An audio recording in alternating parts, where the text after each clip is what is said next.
तो उसको हम बेसिकली पढ़ चुके थे कंटेंट के मामले में। अब हमको थोड़ा सा ऑफिशियल फॉर्मल कंप्लीशन करना है इस टॉपिक का। तो डिटर्मिनेंट्स ऑफ डिमांड सबको याद है बच्चों? प्राइस की वजह से चेंज आएगा तो we call it as movement, और अदर फैक्टर्स की वजह से अगर चेंज आएगा तो we call it as shift. Movement को आप चेंज इन क्वांटिटी डिमांडेड बोलते हैं एंड अदर फैक्टर्स को आप चेंज इन डिमांड बोलते हैं। जहां पे भी मूवमेंट हो रहा है दैट इज कॉन्ट्रैक्शन और एक्सटेंशन हो रहा है, there we apply law of demand. But जहां पे भी इंक्रीज और डिक्रीज हो रहा है शिफ्ट के केस में, we call that there is no application of law of demand. ये बातें सबको समझ में आ गई? तो झटपट इतना कॉम्पोजिशन आप नोट डाउन कर लें फास्ट। मैं इसके साथ दो तीन बातें और भी लिख दूंगा सो दैट ये आपके लिए बहुत आसान हो जाए। तो प्राइस की वजह से है और क्वांटिटी बढ़ गई, प्राइस की वजह से और क्वांटिटी घट गई। क्वांटिटी बढ़ गई तो it is known as extension, घट गई तो कॉन्ट्रैक्शन। अदर फैक्टर्स की वजह से है, क्वांटिटी बढ़ भी सकती है और घट भी सकती है। इफ इट इंक्रीजेस मतलब goes up, we call it as increase. If it falls down we call it as decrease. यहाँ पे प्राइस कांस्टेंट रहेगा, क्वांटिटी में गो अप, क्वांटिटी में come down. Here children, if price decreases and quantity rises extension, price rises and quantity falls it is contraction. झटपट note down करिए। So let's continue children. सबको clear हो गया? Movement along the demand curve is of two types, one is extension जब price के कम होने से quantity rises, and other is contraction जब प्राइस के बढ़ने से क्वांटिटी फॉल्स। सो एक्सपेंशन का मतलब अदर थिंग्स रिमेनिंग सेम। अब सर ये राइसेस क्या लिखा हुआ है? R represents price of related commodity, I represents income of the consumer, C represents consumer credit facility. आपने जितने भी सो कॉल्ड अदर फैक्टर्स पढ़े थे वो यहां पे लिखे हुए चिल्ड्रन। तो if price goes down and quantity demanded rises we call it as expansion. If price goes up and quantity demanded falls we call it as contraction. तो ये आपने लिखा हुआ है इसलिए आपको फिर से अपडेट करने की कोई जरूरत नहीं है। तो you have a comparative chart children है, ध्यान से बातों को सुनिएगा। लेफ्ट साइड पे एक्सपेंशन है और राइट साइड पे आपको नजर आएगा कॉन्ट्रैक्शन। तो सो कॉल्ड दोनों में कंपैरिजन करना बहुत जरूरी है बिकॉज एग्जाम में आपसे चीजें अलग अलग पूछी जा सकती हैं। सो ग्राफ बना चुके थे आप, जहां पे ग्राफ बनाया था वहां पे भी आप लिख सकते हैं what are the similarities and what are the differences. तो let's compare them children. Let's see कितने पॉइंट्स ऑफ कंपैरिजन हमको यहाँ पे मिलते हैं। तैयार है सब लोग? In case of expansion and in case of contraction, the similarity is that both occurs due to what children? Price. The difference is direction of quantity. In case of contraction, आपकी जो quantity होती है वो कम हो जाती है। In case of expansion, जो quantity होती है वो बढ़ जाती है। Both move on the same demand curve. I repeat children, both move on the same demand curve.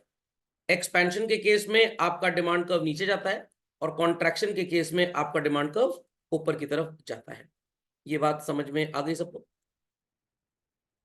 Children understood this thing? सबको समझ में आ गया भाई? चलिए लेट्स कंटिन्यू फर्दर। अगला सिमिलरिटी और डिफरेंस मार्क करते हैं। Application of law of demand could be observed in both the cases.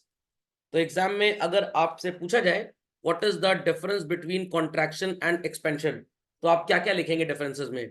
Contraction के केस में your quantity falls down and expansion के केस में योर क्वांटिटी राइजेस, पहला डिफरेंस। दूसरा, कॉन्ट्रैक्शन के केस में it is upward and expansion के case में it is downward movement of the demand curve. दो ही डिफरेंसेस बेसिकली बनाए गए हैं। सिमिलैरिटीज अगर आपसे पूछी जाए, both occur due to one and only reason that is price, and both have the application of law of demand. समझ गए इतनी बात बच्चों? चलिए झटपट इसको लिख लें, वेरी क्विक एंड फास्ट। चलिए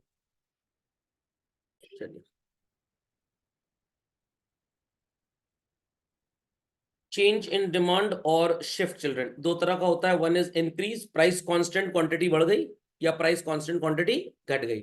so with constant prices if quantity rises it is increase, with constant prices if quantity falls it is decrease। But मैंने आपको 3 पॉइंट्स पढ़ाए थे, अगर आपको याद हो तो उसको जरूर याद रखिएगा। So price remaining same if demand rises due to change in so-called other factors such as income of the consumer, taste and preference, size and composition of population, change in the price of related goods, government policy, consumer credit facility, future expectation, इन सबको अगर आप ले लेंगे other factors को children, उसकी वजह से अगर quantity goes up तो it is increase, and if it goes down तो if it is going down children we call it as what? Decrease. ये बात सबको समझ में आ गई। और ये बात मैंने आपको बताई थी कि ये प्राइस की वजह से नहीं होता, बट स्टिल वाइल टीचिंग हमने कौन सी दो चीजों को कंपेयर किया था चिल्ड्रन? प्राइस के साथ क्वांटिटी को। 100 रुपी प्राइस है, consumer is buying 20 units, price 100 ही है। अगर कंज्यूमर सो कॉल्ड आज भी 25 खरीद रहा है children, so this phenomena is called as what? Increase. फिर से सुनिएगा, if the price is 100 and consumer is buying 20 units, price is still 100, sorry 200 लिख गया गलती से, 20 units, price is still 100 but consumer is buying only 15 units, so this phenomena is called as what children? Decrease. अब question ये उठता है कि sir आप तो बोल रहे थे कि प्राइस की वजह से नहीं होता, तो आपने प्राइस क्यों लिखा है यहाँ पे? ये दिखाने के लिए लिखा है that there is no change in price, still your quantity rises. Again, there is no change in price, still your quantity falls. तो प्राइस की वजह से होता तो प्राइस चेंज होती, बट प्राइस चेंज नहीं हो रही है। इसका मतलब देयर आर अदर फैक्टर्स। अब यहाँ पे अगर मैं आपसे कहूं कि भाई अदर फैक्टर्स को मैं कैसे लिखूं, मैं टेस्ट को कैसे रिप्रेजेंट कर पाऊंगा न्यूमेरिकली? पॉसिबल है। मैं गवर्नमेंट पॉलिसी को न्यूमेरिकली कैसे रिप्रेजेंट कर पाऊंगा? पॉसिबल है? Absolutely not. मैं साइज ऑफ पॉपुलेशन को कैसे रिप्रेजेंट कर पाऊंगा? प्रैक्टिकली पॉसिबल है? नहीं है। तो ये चीज पॉसिबल है कि देखिए प्राइस में कोई चेंज नहीं हो रहा, then to your quantity rises. Price में कोई चेंज नहीं हो रहा, then to your quantity falls. तो ये दिखाने के लिए कि प्राइस में चेंज हुए बगैर भी क्वांटिटी में चेंज होता है, then the phenomena is called as what? Shift in demand curve or so called change in demand. Quantity बढ़ गई तो इंक्रीज और घट गई तो डिक्रीज। Understood this?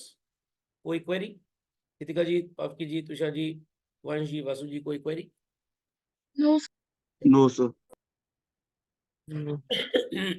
तो आते हैं बच्चों इस पे।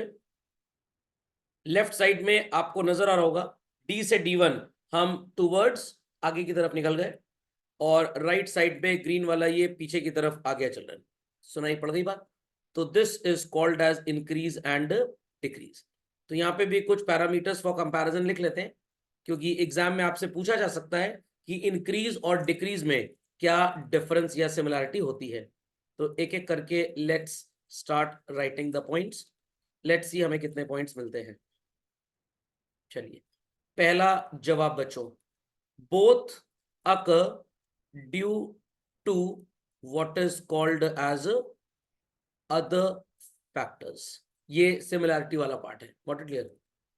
दोनों पे हम लॉ ऑफ डिमांड नहीं अप्लाई करते। No application of law of demand. No application of law of demand. क्या हुआ? नहीं, प्राइस सेम नहीं है। प्राइस तो यहां पे सिर्फ ये दिखाने के लिए लिखा गया है कि सो कॉल्ड, हम अदर फैक्टर्स को तो डिस्प्ले नहीं कर सकते ना, तो हमने सिर्फ प्राइस इसलिए लिखा है कि देखिए प्राइस में there happens to be no change, then to हमारा क्वांटिटी चेंज हो रहा है, तो वजह कुछ और है, प्राइस वजह नहीं है। बट और कोई वजह यहां पे लिख के दिखाना इम्पॉसिबल है। अब मैं टेस्ट एंड प्रेफरेंस कैसे लिखूंगा यहाँ पे? क्या एक मुंह बना दूं यहाँ पे? या मैं कंज्यूमर क्रेडिट फैसिलिटी कैसे लिखूं? एक झोला लेके आ जाऊं? तो उन फैक्टर्स को न्यूमेरिकली डिस्प्ले करना पॉसिबल ही नहीं है किसी भी टीचर के लिए, किसी भी स्टूडेंट के लिए। तो इसलिए ये कंटेंट लिखा जाता है कि see to it that there is no change in price, then to our quantity changes. तो यहां पे जो चेंज आ रहा है ये प्राइस की वजह से नहीं है, किसी और वजह से है, बट वो किसी और वजह को दिखाना मुश्किल ही नहीं, नामुमकिन है, इसलिए यहां प्राइस दिखाया जाता है। ये चीज मैंने आपको लास्ट लेक्चर में पढ़ाते टाइम बताई थी कि प्राइस की वजह से चेंज नहीं है, बट स्टिल हम डिस्प्ले किसको करेंगे? प्राइस को। और कांस्टेंट प्राइस रख के हम इस बात को प्रूव कर देंगे कि without being any change in price the quantity changes. Logic understood children? Logic understood? चलिए, so in case of increase children आपकी क्वांटिटी राइज करेगी, and in case of decrease आपकी क्वांटिटी फॉल करेगी। Then there is a new demand curve in both the conditions. So पहला वाला point is a similarity point children, and last वाला point is also a similarity. Second वाला point is also a similarity. Third वाले point में आपको difference मिल जाएगा. People understood this? People understood this? लगता है लोग सो रहे हैं, संडे है तो. गीतिका जी समझ गए? आपकी जी, वासु जी समझ गए? Yes, sir. Yes, sir. चलिए भाई. So difference between increase and expansion दोनों सिनोनिमस लगते हैं. सर दोनों में क्या सिमिलरिटी है, क्या डिफरेंसेस हैं, आपको मिलने वाले हैं, परेशान मत होइएगा. अपनी कॉपी में आप हेडिंग डाल लीजिए बस. Comparing increase and expansion. मेरी स्लाइड पे आपको डिफरेंस नजर आएगा, बट मैं कंपैरिजन भी बता दूंगा आपको. Got it clear? तो difference between increase and expansion की अलावा हम लिखने वाले हैं comparison between increase and expansion. तो don't write the heading difference, rather write the heading comparison. Comparison में दोनों चीजें आती हैं. ये अब नया तरीका आ गया है पिछले 4-5 साल से. तो अब डिफरेंस और सिमिलरिटी की जगह कंपैरिजन होता है. कंपैरिजन में दोनों बातें एक साथ पढ़ी जाती हैं. So let's continue children. आपको दोनों जगह जो कंटेंट यहां नजर आएगा, मैं इसके बेसिस पे कंपैरिजन लिखने जा रहा हूं. रेडी? चलिए लेट्स सी हमको कितने पॉइंट्स मिलते हैं. डिफरेंस तो लिखे हुए हैं, तो डिफरेंस बताने की जरूरत नहीं है मेरे को. इन case of increase children, I repeat, in case of increase एक नया डिमांड कर्व फॉर्म होता है, बट यहां पे उसी डिमांड कर्व में आप नीचे की तरफ जाते हैं. आई रिपीट चिल्ड्रन, इंक्रीज में उछल के एक नया डिमांड कर्व फॉर्म होता है, और एक्सपेंशन में आप उसी डिमांड कर्व में एक्स एक्सिस की तरफ ट्रेवल करते हैं. Here the phenomena is called as change in demand, but here the phenomena is called as change in quantity demanded. समझ में आ गई बात? यहां पे प्राइस से कोई मतलब नहीं होता है. जो वजह है बदलाव की, that is children what is called as other factors. और राइट साइड में आप देखेंगे यहां पे एक्सपेंशन में जो भी रीजन है क्वांटिटी के बदलने का बच्चों, that is price going down. I repeat children, price going down. क्यों होता है इंक्रीज इन डिमांड? अगेन इन अदर फैक्टर्स को यहां डिस्प्ले किया गया है. क्यों होता है एक्सपेंशन इन डिमांड या एक्सपेंशन ऑफ डिमांड या एक्सटेंशन इन डिमांड? ये प्राइस की वजह से होता है. Understood this children? Here you are thinking कि भाई प्राइस में तो सर कोई चेंज है नहीं, हम पहले ही बोल चुके थे. Here the price remains constant and quantity will go up. Here price के गिरने से क्वांटिटी गोज अप. समझ में आ गई सारी बातें? तो दोनों में there is a change in quantity. Yes और नो? एक प्राइस की वजह से और एक अदर फैक्टर्स की वजह से. Fundamental logic is clear? Both the places there is the phenomena of willingness of the consumer. एकदम फ्लारी लैंग्वेज का इस्तेमाल हो रहा है, चीजें आपको पता है. दोनों जगह क्वांटिटी का खेल तो चल ही रहा है. एक जगह कंज्यूमर की विलिंगनेस ज्यादा खरीदने की है एट कांस्टेंट प्राइस, और दूसरी जगह कंज्यूमर की विलिंगनेस ज्यादा खरीदने की है एट फॉलन प्राइस. तो एक्सपेंशन के केस में प्राइस गिरने पे वो ज्यादा खरीदता है, और इंक्रीज के केस में वो कांस्टेंट प्राइस पे भी ज्यादा खरीद लेता है. तो मम्मी ने पापा से बोला, ऐसा है भाई, करवा चौथ आने वाला है, आप हमको कुछ ज्वेलरी ले दीजिए. पापा ने कहा चलो आज संडे का दिन है, खाली भी है, ऑफिस जॉब बिजनेस सब बंद है, चलते हैं शॉपिंग कर लेते हैं. तो प्राइस गिरी नहीं है, बट स्टिल मम्मी की ख्वाहिश पूरी करने के लिए उन्होंने ज्वेलरी दिलवा दी. तो this is called as increase. बच्चों समझ में आ गया? आप भी खाले बैठे थे, अपने दोस्त को फोन किया, आ चल आइसक्रीम खाने चलते हैं. तो क्या आइसक्रीम सस्ती थी इसलिए खाने गए? बिल्कुल नहीं. बट वहीं पे आपने दूसरे फ्रेंड को कॉल किया जो थोड़ा मेरे टाइप का था. आपने उसको बोला ए जल्दी आ जाओ, ऑफर चल रहा है आइसक्रीम पे, एक के साथ एक फ्री है. वो इसीलिए आ गया क्योंकि एक के साथ एक फ्री थी, नहीं तो वो ना आता, बड़ा कंजूस टाइप का था. तो इन दैट केस वो जो दूसरा फ्रेंड आपका आया, आप उसका नाम रख दीजिए एक्सपेंशन इन डिमांड, और आप लोगों का नाम होगा increase in demand. Is that understood? तो मम्मी जब पापा के साथ तानिश शोरूम गई ज्वेलरी लेने, उन्होंने खरीद ली. पता लगा डायमंड की ज्वेलरी पे 100% मेकिंग चार्जेस पे डिस्काउंट है, और 40% डायमंड में भी डिस्काउंट है. क्योंकि तनिष्क वालों को पता लग गया कि सर अपने लेक्चर्स में लोगों को भड़का रहे हैं कि डायमंड बिल्कुल ना खरीदें, ये शॉपकीपर्स बेवकूफ बनाते हैं. तो शॉपकीपर्स ने डिस्काउंट दे दिया. तो मम्मी ने सीधे बुआ जी को फोन किया, ऐसा है ज्वेलरी पे डायमंड की मेकिंग चार्ज तो 100% ऑफ है, डायमंड के प्राइस पे भी 40% ऑफ है, कहिए तो रक्षाबंधन आने वाला है, खरीद लें आपके लिए भी कुछ. बुआ ने कहा नहीं की, और पूछ पूछ बिल्कुल खरीद लो. तो बुआ जी के लिए जो परचेज किया गया वो प्राइस गिरने पे परचेज किया गया था. तो that is called as what? Expansion या एक्सटेंशन। समझ में आ गई बात? Is that clear? चलिए, तो तीसरा और चौथा फिनोमेना क्या है children? Involvement of demand curve. अब सर कैसा इन्वॉल्वमेंट? एक्सपेंशन के केस में हम नीचे की तरफ उसी डिमांड कर्व में गिरते हैं, और इंक्रीज के केस में उस डिमांड कर्व से ऊपर उठ जाते हैं। तो दोनों केस में डिमांड कर्व तो इन्वॉल्व हो ही रहा है। तो मैं कुछ नया नहीं पढ़ा रहा हूं, मैं उसी में से पॉइंट्स एक्सट्रैक्ट कर रहा हूं जिसको आप सिमिलरिटी में लिख सकते हैं। क्योंकि एग्जाम में कभी कभी आपसे पूछेंगे डिफरेंस, हर बच्चा जानता है, सब लिख लेते हैं, बट जब डिफरेंस पूछेंगे तो सिर्फ जो इंटेलिजेंट और जीनियस बच्चे जिन्होंने ध्यान देके पढ़ाई की है, आप जैसे बच्चे, सिर्फ वही लिख पाएंगे, बाकी कोई नहीं लिख पाएगा। क्योंकि आता सबको है, बट आपको पहले से इस बात का एक्सपोजर होना चाहिए। अच्छा हाँ, ये पॉइंट भी तो हो सकते थे। तो दोनों जगह क्वांटिटी चेंज हो रही है, इट्स अ सिमिलरिटी। दोनों जगह कंज्यूमर की विलिंगनेस रिप्रेजेंट हो रही है, एक जगह कांस्टेंट प्राइस पे वो ज्यादा खरीदेगा और एक जगह गिरी हुई प्राइस पे तो विलिंग तो है ही है। Is that clear? दोनों जगह डिमांड कब इन्वॉल्व है? एक में हम नीचे की तरफ जा रहे हैं, एक में उसी में उछल जा रहे हैं। तो एक बार आप कार में आगे वाली सीट से पीछे वाली सीट, पीछे वाली सीट से आगे वाली सीट पे गए, एक बार स्पीड ब्रेकर आया, सनरूफ से निकल के बाहर चले गए, तो दोनों केस में कार का ट्रैवल तो था ही था। Is that understood children? और एक चौथा पॉइंट है, सोच के बताइए क्या होगा चिल्ड्रन। चलिए, तो दोनों जगह we have the involvement of demand function. याद करिए, P X comma P R Y T E F G S P. याद आई बात? तो प्राइस वाला फैक्टर डिमांड फंक्शन का एक्सपेंशन के लिए जिम्मेदार है, और बाकी के सारे फैक्टर्स किसके लिए जिम्मेदार हैं? इंक्रीज के लिए।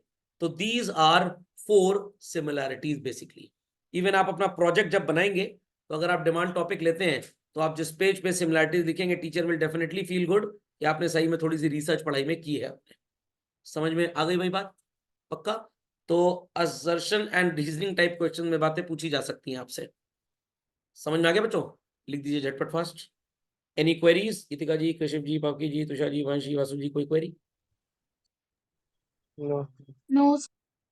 समझ में आ गया सिमिलरिटीज? चलिए, तो इसको डिलीट बिल्कुल नहीं करेंगे हम, क्योंकि आगे आपको ये बातें अभी फिर नजर आएंगी when you will be studying decrease and what is said as contraction. चलिए, ग्राफ आगे बच्चों आपके सामने।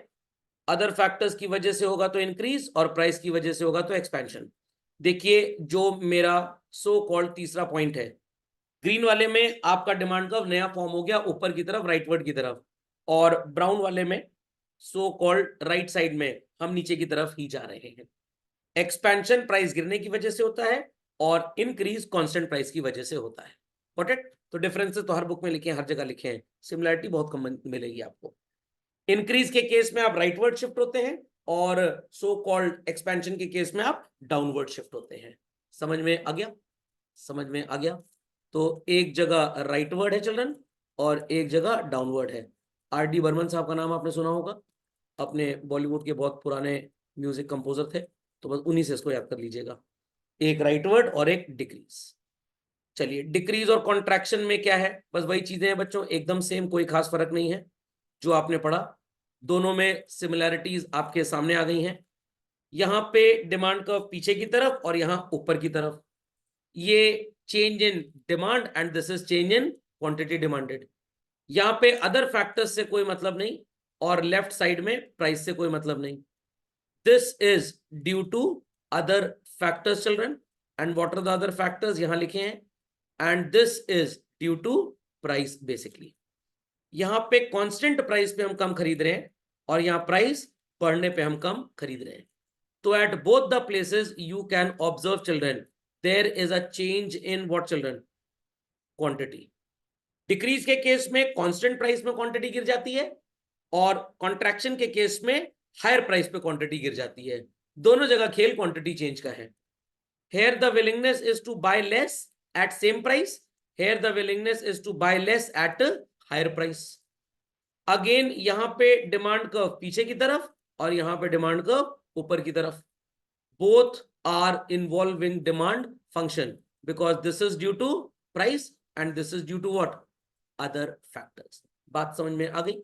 तो हेडिंग डाल के आप बस इसके लिए लिख लें, रेफर प्रीवियस एक्सप्लेनेशन। एकदम सेम काम करेगा, quick and fast. Let's move further. ये बात समझ में आ गई सबको? देखिए यहाँ पे पीछे की तरफ आ गए लेफ्ट साइड में, और देयर आफ्टर यहाँ पे ऊपर की तरफ चले गए हम। समझ गए बच्चों? समझ गए भाई? चलिए, तो ये तो नॉर्मल से क्वेश्चन है, इसलिए कोई टेंशन की बात नहीं है। हमारा लास्ट टॉपिक चल रहे हैं, why does demand curve slope downwards. Sir ये तो बड़ा आसान है सर। आसान आपको सिर्फ देखने में लग रहा है, आपने अभी तक जितना भी पढ़ा ये उसका सो कॉल्ड पुलिस इंटेरोगेशन है, क्वेरी है आपसे कि ऐसा क्यों हो रहा है। अगर मैं डिमांड कर्व की बात करूं बच्चों, तो it is somewhat prepared like this, yes और no? X axis, there after Y axis and origin. ध्यान से बातों को सुनिएगा। ये डिमांड कर्व नीचे की तरफ क्यों जा रहा है? आप बोलेंगे सर बड़ी आसान सी बात है, जब जब प्राइस बढ़ेगा क्वांटिटी विल गो डाउन, तो ये ऊपर की तरफ जाएगा, और जब जब प्राइस घटेगा क्वांटिटी विल इंक्रीज, तो ये नीचे की तरफ जाएगा। ये तो सबको पता है, बट क्यों प्राइस कम होने के चक्कर में कंज्यूमर ज्यादा खरीदता है, आपसे ये पूछा जा रहा है। तो अगर आपसे पूछा जाए कि भाई ये नीचे की तरफ क्यों जा रहा है, और आप एक घटिया सा जवाब लिख के आ जाए बिकॉज प्राइस फॉल्स, अच्छा तो ठीक है। अगर प्राइस फॉल होती है किसी भी चीज की, तो क्या दुनिया में सब लोग खरीद लेते हैं उस चीज को? कुछ के लिए तो अभी भी वो महंगा है। तो why does demand curve slope downwards, मतलब उसका शेप ऐसा क्यों है? क्यों दाम गिरने पे लोग कम सामान, सॉरी ज्यादा सामान खरीदते हैं, और बढ़ने पे कम? क्यों इनका रिलेशनशिप इनवर्स है? इसके अंदर के भी कुछ पॉइंट्स हैं। अरे भाई गोल्ड इतना ग्लिटर क्यों कर रहा है? सब लोग बोलेंगे सर मेटल है, क्या हर मेटल ग्लिटर करता है? बिल्कुल नहीं चल रहे हैं। तो गोल्ड के ग्लिटर करने के केमिकल रीजंस क्या हैं, आपको वो बताने हैं। क्यों सो कॉल्ड जब हमें प्यास लगती है तो हम पानी पीते हैं? अरे सर बड़ी बेवकूफी की बात है, प्यास लगे तो आदमी पानी पिएगा ना? नहीं, ये आपको पता कैसे लगता है कि आपको प्यास लग रही है? कैसे पता लग रहा है? तो जब आपको प्यास लगती है तो आपकी बॉडी में कुछ ऐसा केमिकल इंबैलेंस हो जाता है, किडनी से एडीएच रिलीज होता है और वो दिमाग को स्ट्राइक करता है जाके, और वो दिमाग को कहता है भैया ऐसा है, मेरी प्रोसेसिंग में समस्या आ रही है। समझ में आ गया? मैं सूख रही हूं, किडनी बोलती है, तो मेरे को चालू रखने के लिए पेट्रोल चाहिए, और मेरा पेट्रोल क्या है? पानी है। तो जब दिमाग स्ट्राइक करता है इस बात को, आपको मैसेज जाता है आपकी बॉडी में ब्रेन के थ्रू, तो आप क्या करते हैं? आप वाटर बॉटल उठाते हैं, ग्लास में पानी पोर करते हैं और गटक से पी जाते हैं। तो many a time it happens कि आपको प्यास लगती है, बट आप कहते हैं अच्छा थोड़ी देर बाद पी लेंगे, थोड़ी देर बाद पानी पी लेंगे, और इस केस में बॉडी के 20 to 30 सेल्स आपके डैमेज होने उस पर्टिकुलर एरिया के चालू हो जाते हैं, और इससे भविष्य में बहुत बड़ी बड़ी प्रॉब्लम्स आ सकती हैं। तो moral of the story is this, अभी तक आपने पढ़ा कि डिमांड कर्व नीचे की तरफ क्यों स्लोप होता है, फेशियल रीजंस थे। अब आपको इनके केमिकल रीजंस के बारे में पढ़ना है। Fundamental logic is clear? तो पहले मेरा जो लैपटॉप था बड़ा तेज काम करता था, फाइल तुरंत जैसे मैं क्लिक करता था खुल जाती थी। अब लगभग 1 से 1.5 सेकंड वो लेता है। क्यों लेता है सर? स्टोरेज उसका ज्यादा हो गया होगा, एक्सेसिबिलिटी में उसको प्रॉब्लम आ रही होगी, इसलिए वो देर से फाइल ओपन करता है। ये तो आम बोलचाल की भाषा हो गई। बट कंप्यूटर का टेक्निकल रीजन क्या है? उसकी जो रैम है, उसकी मेमोरी एग्जॉस्ट हो गई है बेसिकली। तो रैम का प्रॉब्लम आ रहा है, तो मेरे को रैम को क्या करवाना पड़ेगा? अपग्रेड करवाना पड़ेगा, या मेरे को आलतू फालतू चीजें स्टोरेज की जो है वो थोड़ी सी कम करनी पड़ेगी। तो you are going to study here technical reasons. क्या पढ़ना पड़ेगा बच्चों? Technical reasons. तो पेज के टॉप में आप हेडिंग डालें अपनी कॉपी में, चलन technical reasons for price falling down and quantity rising up. इन्हीं टेक्निकल रीजंस को हम इस कॉम्पोजिशन में पढ़ने वाले हैं बच्चों। लिख लीजिए फास्ट। तो बहुत ही मजेदार टेक्स्ट है कि भाई क्यों प्राइस गिरने पे लोग ज्यादा खरीदते हैं। तो आप कहेंगे अरे सर सस्ता है। अगर सस्ता हो तो ज्यादा नहीं, सब खरीदेंगे। तो इकोनॉमिक्स में कुछ भी सस्ता और महंगा नहीं होता है। अगर सस्ता हो तो सब खरीदे, महंगा हो तो कोई ना खरीदे। So there are children certain reasons. इसमें से एक रीजन आपने क्लास 11 में पढ़ा हुआ है, और कौन सा रीजन है वो? Law of diminishing marginal utility. तो चलिए एक एक करके सारे रीजन समझने स्टार्ट करते हैं। मैं एक छोटा सा टेक्निकल एग्जांपल आपके सामने फ्रेम करूंगा on the left, sorry right side of my screen. चलिए, सो कमोडिटी का जो प्राइस है बच्चों मार्केट में वो 100 रुपीज है, और आप 20 यूनिट्स खरीदते हैं, अब उसका प्राइस गिर के 80 रुपीज हो चुका है and people are buying 35 units. सबको समझ में आ रही है बात? चिल्ड्रन, सबको समझ में आ रही है बात? चलिए, यस सो एक आंसर तो है why demand curve slope downwards, every idiot knows this answer. Sir सस्ता हो गया, मैंने बताया ना भाई, सस्ता कुछ नहीं होता है। अगर सस्ता हो गया तो सब खरीदेंगे ना, तब भी हैंडफुल ऑफ लोग ही खरीदते हैं। 1 लाख का आईफोन 1 साल बाद अगर 30,000 का मिल रहा है, क्या इंडिया के सारे लोग खरीद लेंगे? क्या दुनिया के सारे लोग खरीदेंगे? तो सस्ता कहां से हुआ भाई? सस्ता कहां से हुआ? तो रीजन इज समथिंग एल्स। और ये 5 रीजन आपके सामने हैं, हो और भी सकते थे, बट आपके लिए स्टार्टिंग में 5 बनाए गए हैं। What is the first one being read out as children? Substitution effect. Second is law of diminishing marginal utility. Third is income effect. Fourth is different users and fifth is entry and exit of consumers. ध्यान से मेरी बात सुनिएगा बच्चों, सबसे पहला point लेके चलते हैं। What is this? Substitution effect. तो ये जो कमोडिटी आपको नजर आ रही है, let us name this commodity as what children? Pepsi. समझ में आ गया? अब पेप्सी का प्राइस बाजार में 100 रुपीज था और कोक का प्राइस भी बच्चों 100 रुपीज ही था। लोग एक पर्टिकुलर डे पे 20 यूनिट्स खरीदने की सोच रहे हैं, demand is willingness to buy, और वो सो कॉल्ड 20 यूनिट्स कोक की भी खरीद सकते हैं। अब मार्केट में जो प्राइस है सो कॉल्ड हमारे कोक का, वो अभी भी 100 है, बट पेप्सी का प्राइस गिर के कितना हो गया चिल्ड्रन? 80। तो अब जो लोग कोक खरीदने जाते थे मार्केट में, when they come to know that price of Pepsi has gone down, और उनको पता है कि उनको पेप्सी में भी वही एडवांटेज सेटिस्फैक्शन मिलेगा जो कोक में मिलेगा, तो 100 रुपीज की कोक अगर है और 80 की पेप्सी है, तो we will say that at this price of ₹100 children, your Coke becomes relatively expensive.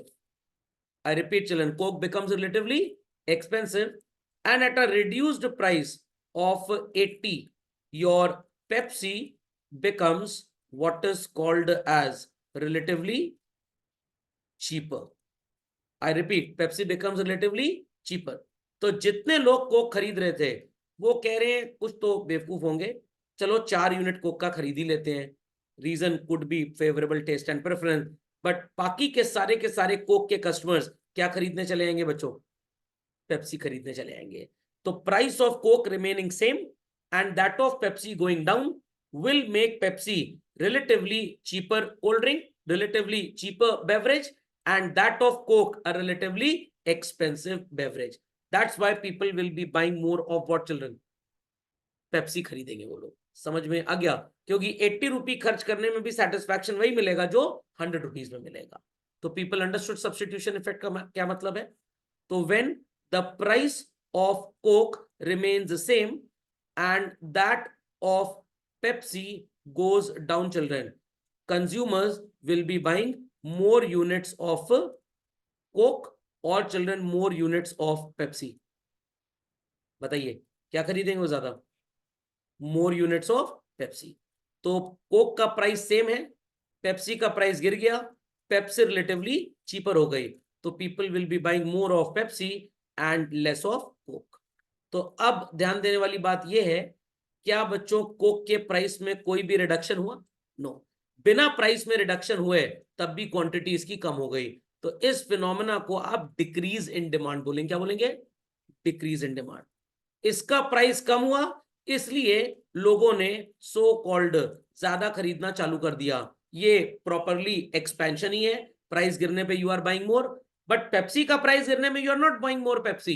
Pepsi का प्राइस गिरा, कोक का उतना ही था, रिलेटिवली कोक एक्सपेंसिव हुआ, पेप्सी रिलेटिवली चीपर हुआ, इसलिए people are buying more of Pepsi.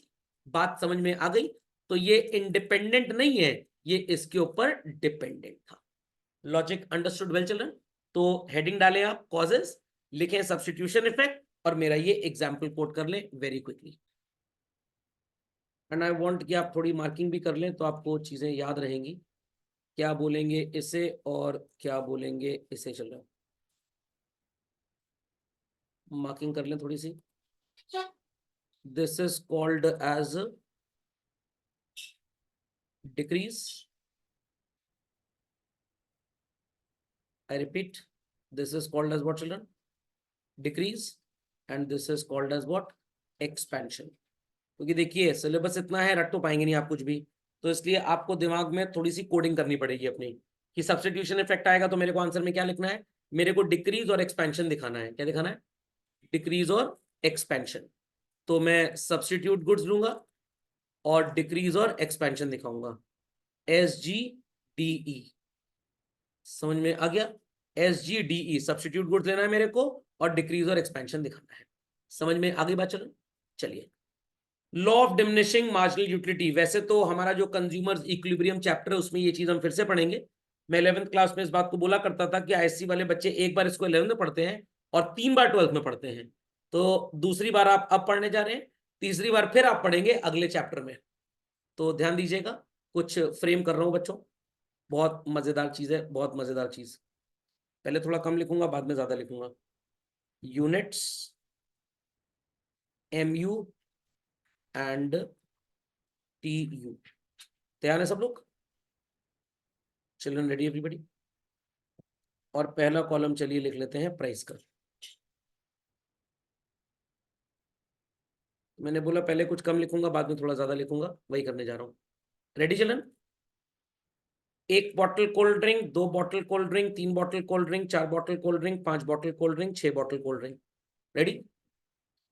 पहली बॉटल कोल्ड ड्रिंक की आपने पी बच्चों, और आपको 10 दिन तक फिर से कोल्ड ड्रिंक पीने की इच्छा शक्ति नहीं जगी, तो कितने डेज का सेटिस्फैक्शन पहली बॉटल ऑफ कोल्ड ड्रिंक ने आपको दिया?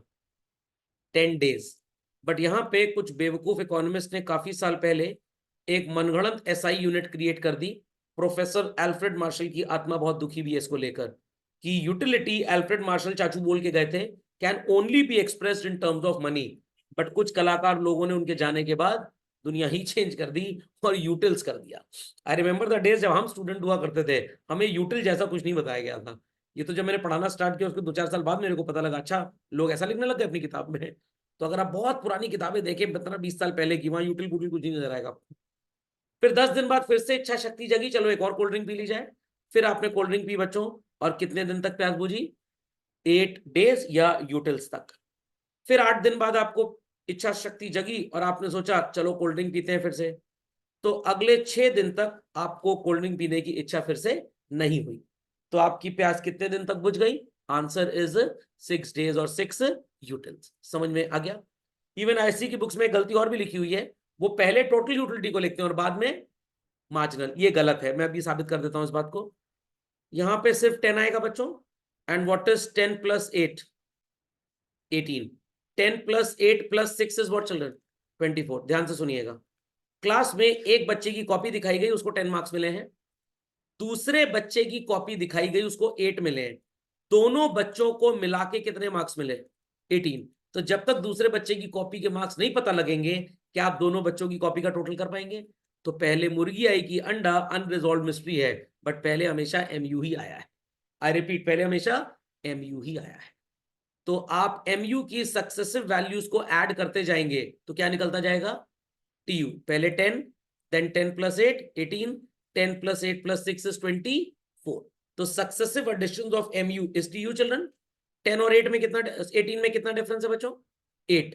18 और 24 में कितना डिफरेंस है? 6। तो TU के डिफरेंसेस आपको MU दे देते हैं, MU के सक्सेसिव एडिशंस आपको TU देते हैं।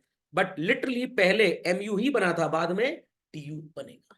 Is that clear? चलिए, तो लेट्स कंटिन्यू फर्दर चिल्ड्रन। 6 दिन बाद फिर कोल्ड ड्रिंक पीने की इच्छा शक्ति जगी।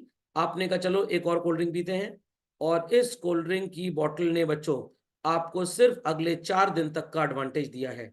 तो टोटल एडवांटेज आपको कितने दिन का मिल गया बच्चों? 28 डेज का। Is that clear? 4 दिन बाद एक और कोल्ड ड्रिंक की बोतल पी, बट इससे आपको सेटिस्फैक्शन लेवल 0 मिला। आपने कहा बड़ा बेकार, मजा नहीं आया, बट ठीक था, चलो ठीक है। What is 28 + 0 children? 28। और उसके बाद आपने कोल्ड ड्रिंक पी, तो अगले 2 दिन तक आपको वॉमिटिंग होती रही, तबीयत आपकी बहुत भयंकर खराब हो गई। Total satisfaction is how much children? 26। Difference is understood well by all children. कैसे हमने कैलकुलेशंस किए, प्लस माइनस किया, सबको समझ में आ गया भाई? चिल्ड्रन सबको समझ में आ गया? Yes. पक्का? चलिए, अब बच्चे कहेंगे सर ये पहला कॉलम खाली क्यों है? बता रहा हूं, परेशान बिल्कुल मत होइए। अगर आपसे बोला जाए कि आप पहली unit of cold drink consume करेंगे कि नहीं करेंगे जो 10 यूटिल्स का सेटिस्फैक्शन दे रही है, तो आपका आंसर ऑब्वियसली यस होगा।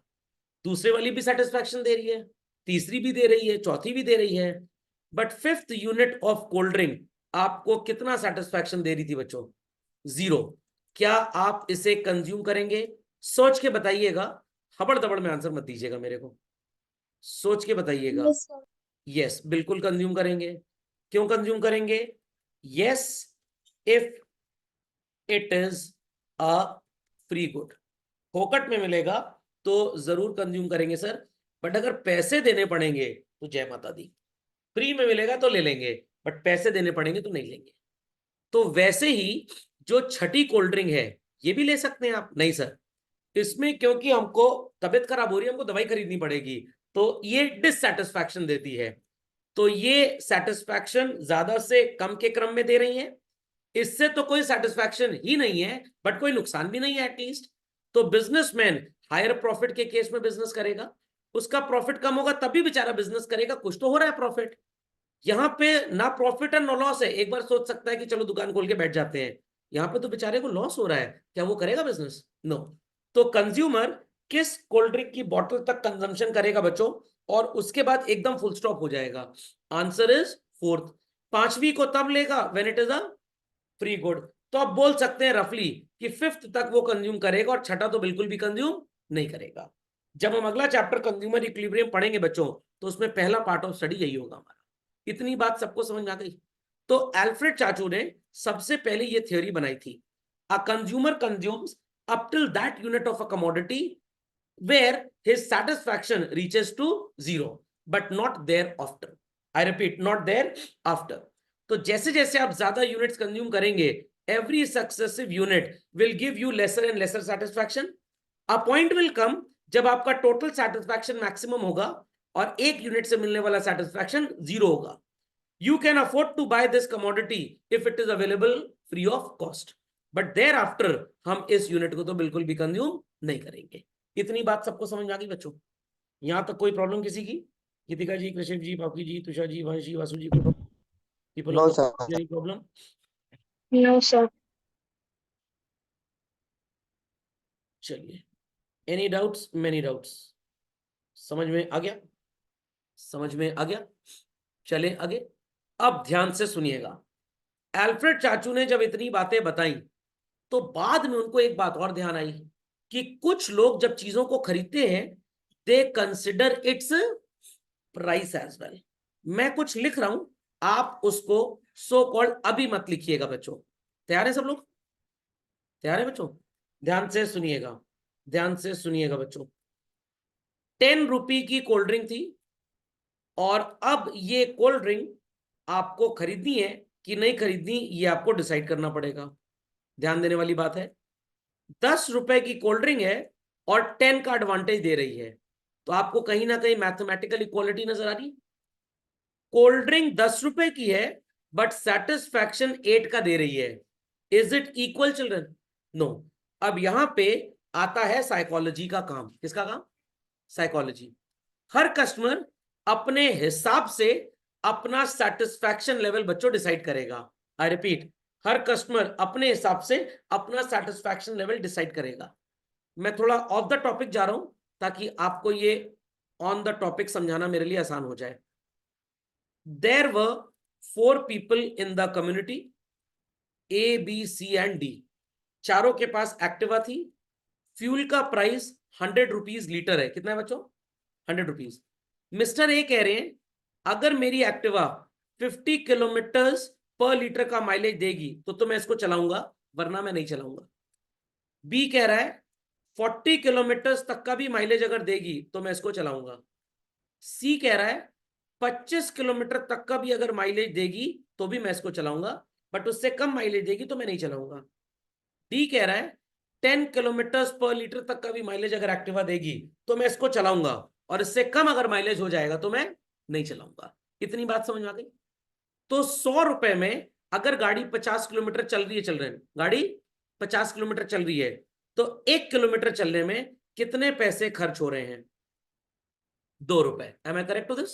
100 रुपए का पेट्रोल भरवाया और व्हीकल का माइलेज 50 किलोमीटर है, तो 1 किलोमीटर चलने के लिए कितना पैसा लग रहा है? 2 रुपए। तो मिस्टर ए का सेटिस्फैक्शन है कि 1 किलोमीटर अगर 2 रुपए में गाड़ी चल रही है तो मैं चलाऊंगा, अगर ज्यादा पैसे लगेंगे तो सॉरी मैं नहीं चलाऊंगा। तो मिस्टर ए ने साइकोलॉजिकली अपना सेटिस्फैक्शन लेवल, अपना स्केल ऑफ सेटिस्फैक्शन क्या बना लिया कि 1 किलोमीटर गाड़ी के लिए मैं 2 रुपए खर्च कर सकता हूं, बट मैं इससे ज्यादा खर्च नहीं करूंगा। Is that understood well? ये बात भाई सबको समझ में आई? क्योंकि ये law of diminishing marginal utility आपको भी यहां पढ़ना है बच्चों, फिर आगे पढ़ना है। ये एग्जाम्पल में फिर से रिपीट करूंगा। गीतिका जी समझ में आ गई ये बात? कृषिप आपकी, Tusha, Vansh, Vasu, people on the hot seat, understood? Yes, sir. Mister B क्या कह रहे हैं? अगर मेरी एक्टिवा 100 रुपए खर्च करवाने पे 40 किलोमीटर भी चलती है तो मैं चलाता रहूंगा, बट अगर 40 से कम का माइलेज होता तो मैं नहीं चलाऊंगा। तो इनको 1 किलोमीटर चलने पे कितने पैसे खर्च करने पड़ेंगे बच्चों? 2.5 रुपए। तो ये कह रहे हैं मैं 2.5 रुपए तक अफोर्ड कर पाऊंगा, 1 किलोमीटर की जो मेरी सेटिस्फैक्शन होगी वो 2.5 रुपए के बराबर है, और मैं इतना अफोर्ड कर सकता हूं, बट अगर माइलेज कम हुआ, सॉरी मैं एक्टिवा नहीं चलाऊंगा। Is that understood? Is that understood children? C कह रहा है 25 किलोमीटर तक का भी माइलेज अगर मिलेगा तो I can drive this Activa. 100 रुपए लगेंगे, 25 किलोमीटर गाड़ी चलेगी बच्चों, तो 1 किलोमीटर गाड़ी चलाने के लिए कितने पैसे लगेंगे? 4। ये कह रहा है मैं 4 रुपए तक तो अफोर्ड कर लूंगा, बट इसके बाद मैं अफोर्ड नहीं करूंगा। डी कह रहा है 10 किलोमीटर भी गाड़ी चलेगी तो कोई प्रॉब्लम नहीं है, तो 100 रुपए में 10 किलोमीटर अगर गाड़ी चल रही है तो 1 किलोमीटर का satisfaction is equal to what children? 10 rupee. इतना क्लियर हो गया? तो मिस्टर ए का 1 किलोमीटर का सेटिस्फैक्शन कितने रुपए का है? 2। मिस्टर बी का 1 किलोमीटर का सेटिस्फैक्शन कितने का है? 2.5। मिस्टर सी का 1 किलोमीटर का सेटिस्फैक्शन कितने का है? 4 रुपए का। और मिस्टर डी का 1 किलोमीटर का सेटिस्फैक्शन कितने का है? कितने का है? 10 रुपए का। अब ध्यान से मेरी बात सुनिएगा, ये लोगों ने एक्टिवा चलानी स्टार्ट की and the mileage is 75 kilometre per litre. A B C D सब लोग इस गाड़ी को चलाएंगे बच्चों, या कोई छोड़ भी देगा? सब चलाएंगे। Is that clear? चलिए, तो सब लोग इस गाड़ी को चलाएंगे। क्यों चलाएंगे? क्योंकि सब लोगों के accordingly mileage is more than their expectancy. खोपड़े में बात गई? कुछ दिन तक गाड़ी चलाते रहे, माइलेज गिर के आ गया 60 किलोमीटर पर लीटर। अभी भी बच्चों ये सारे के सारे लोग एक्टिवा ड्राइव करेंगे या नहीं करेंगे? चिल्ड्रन करेंगे कि नहीं करेंगे? करेंगे। क्यों करेंगे? क्योंकि जितना इन्होंने उम्मीद लगाया है उससे ज्यादा माइलेज इनको मिल रही है। Satisfaction derived is more then what they thought of. Children गाड़ी चला रहे थे, लगातार गाड़ी चला रहे थे, गाड़ी चल रही थी, बहुत बढ़िया चल रही थी। माइलेज अब थोड़ा सा गिर के हो गया 45 किलोमीटर पर लीटर। दिमाग की बत्ती जलाएं मेंटोस खाए बगैर और जवाब दें, क्या A B C D everybody will be driving this vehicle? Children answer children, क्या सब लोग ये गाड़ी चलाएंगे? क्या बच्चों सब लोग ये गाड़ी चलाएंगे? भाई प्रश्न आप ही से है, कोई पड़ोस से नहीं आएगा जवाब देने के लिए। माइलेज गिर के 45 किलोमीटर पर लीटर हो चुका है, क्या सब लोग ये गाड़ी चलाएंगे बच्चों? No, sir. नो। कौन कौन इस गाड़ी से हाथ जोड़ लेगा बच्चों? ए हाथ जोड़ लेगा, बट कौन कौन अभी भी ड्राइव करेगा? बी सी एंड डी, क्योंकि उनके एक्सपेक्टेड लेवल ऑफ सेटिस्फैक्शन से ज्यादा उनको माइलेज मिल रहा है। अब गाड़ी का माइलेज हो गया 30 किलोमीटर्स पर लीटर। कौन कौन गाड़ी अभी भी सो कॉल्ड चिल्ड्रन ड्राइव करने के मूड में है? बताइए, अभी भी कौन कौन गाड़ी चलाएगा बच्चों? सी एंड डी। कौन कौन त्याग देगा? ए और बी। ए और बी कहेंगे नहीं भाई हम तो अफोर्ड नहीं कर सकते। अब गाड़ी का माइलेज फर्दर गिरता है चिल्ड्रन, और ये गिर के हो जाता है सो कॉल्ड एकदम कम, दैट इज 15 किलोमीटर्स पर लीटर। अभी भी कौन सा जाबाज खिलाड़ी बाजार में टिका हुआ है बच्चों? अभी भी कौन टिका हुआ है? सिर्फ मिस्टर डी, सिर्फ मिस्टर डी। इसलिए मैं सेम सिंबल्स ड्रॉ कर रहा हूं ताकि आपको देखने में आसानी हो। डी कह रहा है मैं तो 10 किलोमीटर भी गाड़ी का माइलेज होगा चलाऊंगा, और कितना मिल रहा है माइलेज? 15। तो टीम से बाहर कौन हो जाएगा? सी। और अभी भी गाड़ी कौन चलाएगा? डी। अल्टीमेटली अब गाड़ी का माइलेज कम होके हो जाता है ओनली 5 किलोमीटर्स पर लीटर। कोई भी गाड़ी चलाएगा बच्चों? नहीं चलाएगा। तो कहने का मतलब every person had their own degrees of satisfaction. तो किसी के लिए 1 किलोमीटर का सेटिस्फैक्शन 2 रुपए के बराबर था, किसी के लिए 1 किलोमीटर का सेटिस्फैक्शन 2.5 रुपए के बराबर था, किसी के लिए 1 किलोमीटर का सेटिस्फैक्शन 4 रुपए के बराबर था, किसी के लिए 1 किलोमीटर का सेटिस्फैक्शन 10 रुपए के बराबर था। जब जब हमको सेटिस्फैक्शन इन वैल्यूज से ज्यादा मिलता था हम गाड़ियां चलाते थे। जिस दिन हमारा सेटिस्फैक्शन कम होता गया हम एग्जिट होते गए। 75 किलोमीटर पे ऑल वर हैप्पी, 60 पे ऑल वर हैप्पी, 45 पे ए को छोड़ के B C D were happy, 30 पे बी को छोड़ के C and D were happy, 15 पे सी को छोड़ के डी वॉज हैप्पी, एंड 5 पे नोबडी वॉज हैप्पी। तो हर इंसान अपना लेवल ऑफ सेटिस्फैक्शन खुद डिजाइन करता है, खुद डिसाइड करता है, खुद सोचता है कि मैं कहां पे सेटिस्फाइड हूं और कहां पे सेटिस्फाइड नहीं हूं। तो सबको समझ में आई बच्चों ये बातें? यहां तक कोई प्रॉब्लम चिल्ड्रन किसी को? चिल्ड्रन यहां तक किसी को कोई प्रॉब्लम भाई? ऋषभ जी कोई प्रॉब्लम? गीतिका जी, पापकी जी, तुषार जी, वंश जी कोई प्रॉब्लम? No. अब बात आती है इकोनॉमिक्स के सिलेबस की। तो इकोनॉमिक्स का सिलेबस जिन महान लोगों ने बनाया, बात आती है इकोनॉमिक्स की थ्योरीज की।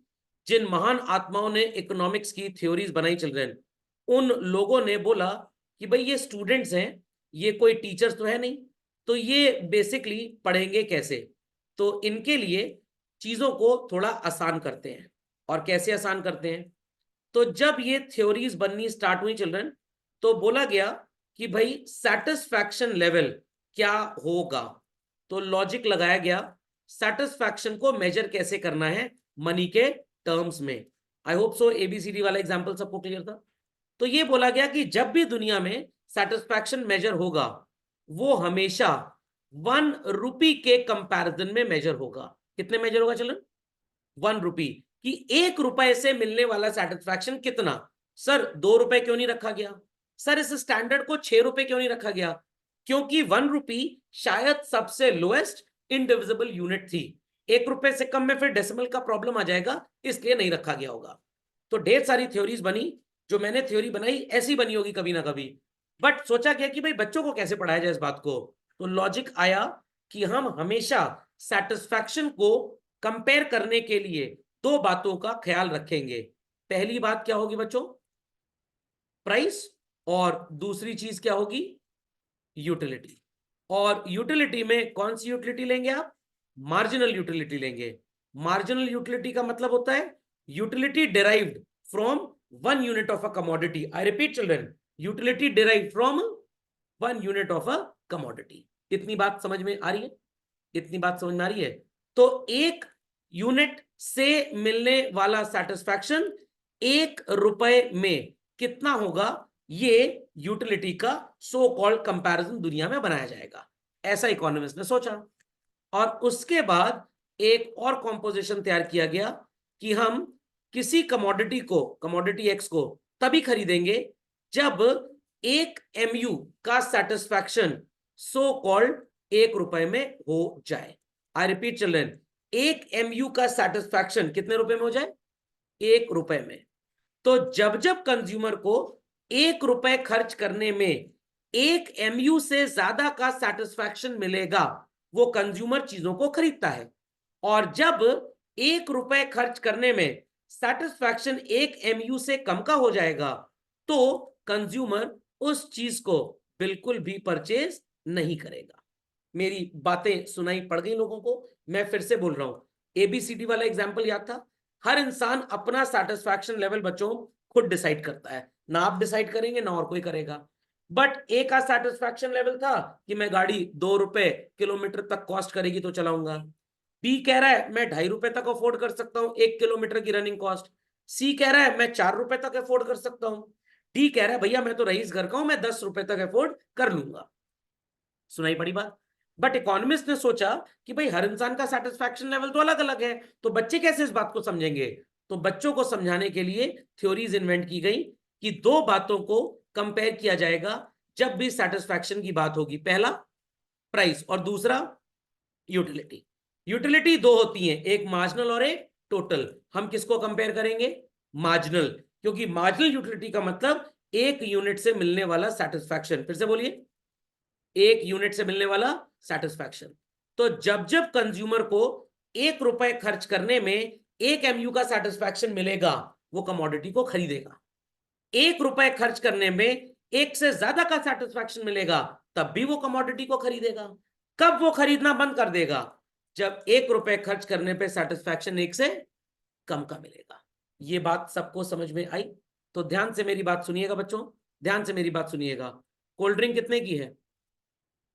10 की। और सेटिस्फैक्शन कितना मिल रहा है? 10। जरा 10 के MU को 10 की प्राइस से डिवाइड करके जवाब दे दीजिए, क्या आएगा? 1। तो 1 हो गया, कंज्यूमर खरीदेगा इसको।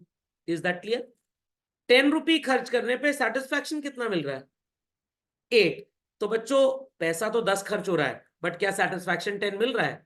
तो कंज्यूमर इस कोल्ड ड्रिंक की बोतल को नहीं लेगा, इसको भी नहीं, इसको भी नहीं, इसको भी नहीं, इसको भी नहीं लेगा।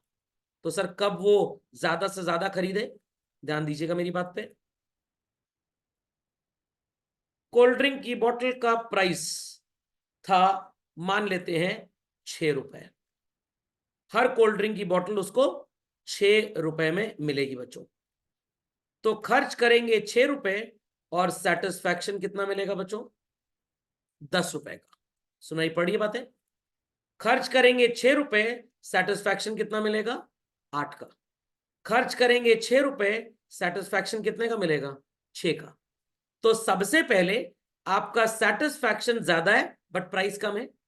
फिर आपका सेटिस्फैक्शन ज्यादा है, प्राइस कम है, बट यहां पे सेटिस्फैक्शन और प्राइस बराबर हो गया। यहां पे 6 रुपए खर्च कर रहे हैं बच्चों, बट सेटिस्फैक्शन कितने का मिल रहा है? 4 रुपए का। Equal to price paid satisfaction है, मोर देन प्राइस पेड है, लेस देन प्राइस पेड है? Less than price paid. पैसा ज्यादा खर्च हो रहा है बट सेटिस्फैक्शन कम है। यहां पे भी पैसे तो 6 रुपए खर्च हो रहे हैं, सेटिस्फैक्शन कितना मिल रहा है? ठेंगा। खर्च 6 रुपए हुए, सेटिस्फैक्शन क्या? डिससेटिस्फैक्शन मिल रहा है। तो कंज्यूमर मेरे एग्जाम्पल में पहली कोल्ड ड्रिंक की बोतल अवश्य खरीदेगा, दूसरी भी खरीदेगा, तीसरी भी खरीदेगा। बट क्या बच्चों वो चौथी, पांचवी, छठी बोतल लेगा? नो। क्योंकि जो बनाया गया प्रिंसिपल कि भाई बच्चों की स्टडी के लिए बच्चे कंज्यूमर्स किसी भी चीज को तभी खरीदेंगे जब 1 रुपए खर्च करने पे सेटिस्फैक्शन 1 से ज्यादा का हो। वो पहली यूनिट पे हो रहा है, वो दूसरी पे हो रहा है, वो तीसरी पे हो रहा है, बट चौथी, पांचवी, छठी पे नहीं हो रहा। ये समझ में आई बच्चों बात? नाउ वील बी अंडरस्टैंडिंग कि कैसे प्राइस गिरने पे लोग ज्यादा खरीदते हैं। बहुत ध्यान सुनिएगा, कॉन्सेप्ट थोड़ा सा टेढ़ा है बच्चों। 1 यूनिट कोल्ड ड्रिंक पीने पे satisfaction is how much children? 10। ये ऑनलाइन वाले सो रहे हैं भाई, जग जाए जरा ये भी। 1 यूनिट कोल्ड ड्रिंक पे सेटिस्फैक्शन कितना है? 10। दूसरी पे कितना है बच्चों? 8। तीसरी पे कितना है? 6। जैसे जैसे ज्यादा कोल्ड ड्रिंक पी रहे हैं, हर अगली यूनिट से मिलने वाला सेटिस्फैक्शन कम है। ट्रू और फॉल्स? ट्रू और फॉल्स चिल्ड्रन? ट्रू। तो जैसे जैसे आप ज्यादा कोल्ड ड्रिंक पीते हैं, आपको सो कॉल्ड कम सेटिस्फैक्शन मिल रहा है। तो बेवकूफ तो है नहीं आप कि आप ज्यादा पिएंगे। बट अगर बच्चों वो आपको सस्ती मिले तो आप ज्यादा खरीद सकते हैं कि नहीं? एक एग्जाम्पल फिर से ले रहा हूं, एक एग्जाम्पल फिर से ले रहा हूं। Again taking this example children, ध्यान से सुनिएगा। पहली bottle of cold drink is available at ₹10, satisfaction भी कितना है बच्चों? 10। दूसरी अवेलेबल एट 8, सेटिस्फैक्शन भी कितना है? 8। तीसरी अवेलेबल एट 6, सेटिस्फैक्शन भी कितना है? 6। चौथी अवेलेबल एट 4, सेटिस्फैक्शन भी कितना है 4। तीसरी अवेलेबल एट 3, सेटिस्फैक्शन कितना है 0। चौथी अवेलेबल एट 2, सेटिस्फैक्शन माइनस में चला गया। तो आपने रुपए 10 खर्च किए और सेटिस्फैक्शन भी 10 का है। 8 रुपए खर्च किए, सेटिस्फैक्शन भी 8 का है। 6 रुपए खर्च किए, सेटिस्फैक्शन भी 6 का है। 4 रुपए खर्च किए, सेटिस्फैक्शन भी 4 का है। तो जैसे जैसे ज्यादा कोल्ड ड्रिंक पीते जा रहे हैं, हर अगली बॉटल ऑफ कोल्ड ड्रिंक आपको सेटिस्फैक्शन पहले से कम दे रही है। तो कोई पागल कुत्ता तो काटा नहीं किसी को कि सेटिस्फैक्शन कम मिलेगा तो हम धड़ाधड़ लेते जाएंगे। बट बच्चों, अगर सस्ता मिल रहा है तो आप एक बार खरीद सकते हैं कि नहीं? तो अगर मेरे को लेवाइस की जीन्स 1000 रुपए में मिले और किलर की जीन्स भी 1000 में मिले, मैं किसको खरीदूंगा? लेवाइस भी 1000, किलर भी 1000। I will by what? Levi's खरीदेंगे। बट अगर मेरे को सो कॉल्ड लेवाइस की जीन्स 5000 की मिल रही है और किलर की 500 की मिल रही है, तो मैं क्या खरीदूंगा? किलर की खरीदूंगा। बट कल को लेवाइस का प्राइस भी अगर 500 हो जाता है, तो अब मेरे को 500 में ज्यादा सेटिस्फैक्शन कहां मिलेगा? किलर की जीन्स में कि लेवाइस की जीन्स में? लेवाइस की जीन्स में। तो हर चीज गवर्न्ड बाय प्राइस है चिल्ड्रन। फिर से सुनिएगा बात को, ज्यादा कोल्ड ड्रिंक पीने से सेटिस्फैक्शन लेवल कम हो रहा है। ट्रू और फॉल्स चिल्ड्रन? ट्रू। तो सर हम क्यों ज्यादा लेंगे जब हमारा नुकसान हो रहा है? क्योंकि बच्चों मिल भी तो सस्ती रही है, तो इसलिए आपका नुकसान कवर अप हो जाता है। Is that understood? तो सैमसंग वॉच 4 जब 30,000 की थी, कम लोग खरीदते थे। जब सेल में 10,000 की आ गई, ज्यादा लोग क्यों खरीदने लग गए? क्योंकि 10,000 रुपए खर्च करने पे उसका सेटिस्फैक्शन 10,000 के बराबर था। बट जब उसका प्राइस 30,000 था, लोग सोचते थे इतना सेटिस्फैक्शन नहीं दे रही है, तो लोग नहीं खरीदते थे। तो एक पार्ट ऑफ द थ्योरी बोलती है, जैसे जैसे आप ज्यादा खाए पिएंगे, हर अगली यूनिट आपको सेटिस्फैक्शन कम देगी। सॉरी, मैं नहीं खरीदूंगा क्योंकि मेरे को सेटिस्फैक्शन कम मिल रहा है। बट आलिया भट्ट और महेश भट्ट नहीं, अगर वो सस्ती मिल रही है तो हम स्टिल उसको खरीदने लग जाएंगे। समझे इस बात को? पक्का? सो अंडरस्टूड कि प्राइस कम होने पे भी इक्विवेलेंट सेटिस्फैक्शन होता जा रहा है। That's why consumer may be willing to buy more. Logic understood? तो क्यों थर्सडे को आप दोस्त के साथ सेम मूवी दोबारा देखने चले गए? क्योंकि थर्सडे का टिकट का प्राइस भी कम था। तो आपने पापा मम्मी के साथ फर्स्ट डे फर्स्ट शो देखा, 10 रुपए की टिकट खरीदी और आप बोले मेरा पैसा वसूल हो गया। फ्रेंड कह रहा है मेरे साथ नहीं चलोगे, थर्सडे को मैं जा रहा हूं मूवी देखने। आपने कहा नहीं चलेंगे। अब आप तो मूवी देख चुके हैं। पहली बार मूवी देखने में जो एंटरटेनमेंट हुआ बच्चों, क्या दूसरी बार होगा वो एंटरटेनमेंट? एंटरटेनमेंट कम होगा। अगर टिकट सस्ती है तो you can plan to go, but अगर सस्ती नहीं है तो आप नहीं जाएंगे। तो एक्स प्लेस से वाई प्लेस ट्रैवल करना था, वंदे भारत का टिकट 1500, प्लेन की फ्लाइट 5,000 रुपए की। आप क्या प्रेफर करेंगे? सेम टाइम में पहुंचेंगे बच्चों, वंदे भारत। बट अगर प्लेन का टिकट 999 का और वंदे भारत 1500 में, तो किससे जाएंगे? प्लेन से। समझ में आ गई बात? तो everything is expressed in terms of price when we talk about utility. Logic understood? तो 1,00,000 रुपए में आईफोन महंगा लगता है, बट जब दाम गिरता है तो लोग क्यों खरीदते हैं? क्योंकि सस्ती प्राइस में अगर कम सेटिस्फैक्शन भी दे रहा है तो हम उसको इक्वलाइज कर लेते हैं। समझ गए इस बात को भाई? पक्का? तो इस एग्जाम्पल को जरूर लिख लें बच्चों। फिर इसके बाद मैं आपको एक एग्जाम्पल और दिखाऊंगा जो आगे चल के आपको फिर से पढ़ना है, बट इस बात को आपको और अच्छी तरीके से समझाएगा। ऐसे तो ये कंज्यूमर इक्विलिब्रियम का पार्ट है, बट क्योंकि बीच में आ गया है, एक बार 11th में आप पढ़ चुके हैं, दूसरी बार अभी थोड़ी देर पहले पढ़ा है, अभी फिर पढ़ाने जा रहा हूं।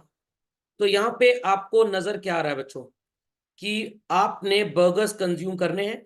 पहला यूनिट ऑफ बर्गर 10 की यूटिलिटी दे रहा है, दूसरा तीसरा चौथा पांचवा सब दे रहे हैं। छठे बर्गर से बच्चों क्या आपको कोई सेटिस्फैक्शन मिल रहा है? छठे बर्गर से क्या कोई सेटिस्फैक्शन मिल रहा है? तभी खाएंगे जब फ्री में मिलेगा। और सातवां आठवां खाएंगे क्या आप? No. Have I taken price here? Have I taken price here children? Children, have I taken price here? No. तो as we consume more and more units of burger, हर अगले बर्गर से मिलने वाला सेटिस्फैक्शन चिल्ड्रन पहले वाले से कम होगा। क्यों? क्योंकि हमारी भूख मिटती जाती है। Is that understood well? चलिए, अब यहां पे मैंने प्राइस मॉडल ले लिया है और इसी बात को मैं आपको समझाना चाह रहा था बच्चों। ध्यान से सुनिएगा। यहां पे कंज्यूमर का सो कॉल्ड ABCD की जगह थॉट प्रोसेस क्या है? अगर 1 रुपए खर्च करने पे एक यूटिल से ज्यादा का सेटिस्फैक्शन मिलेगा तो मैं इसे खरीदूंगा। एक यूटिल के बराबर सेटिस्फैक्शन मिलेगा तो मैं इसे खरीदूंगा, बट अगर एक से कम मिलेगा तो ठेंगा मैं उसे खरीदूंगा, मैं नहीं खरीदूंगा। तो मिस्टर ए कह रहे थे कि मैं एक्टिवा तब तक चलाऊंगा जब तक 1 किलोमीटर की लागत 2 रुपए, बी कह रहा है 1 किलोमीटर की लागत 2.5 रुपए, सी कह रहा था 1 किलोमीटर की लागत 4 रुपए, और डी कह रहा था 1 किलोमीटर की लागत 10 रुपए।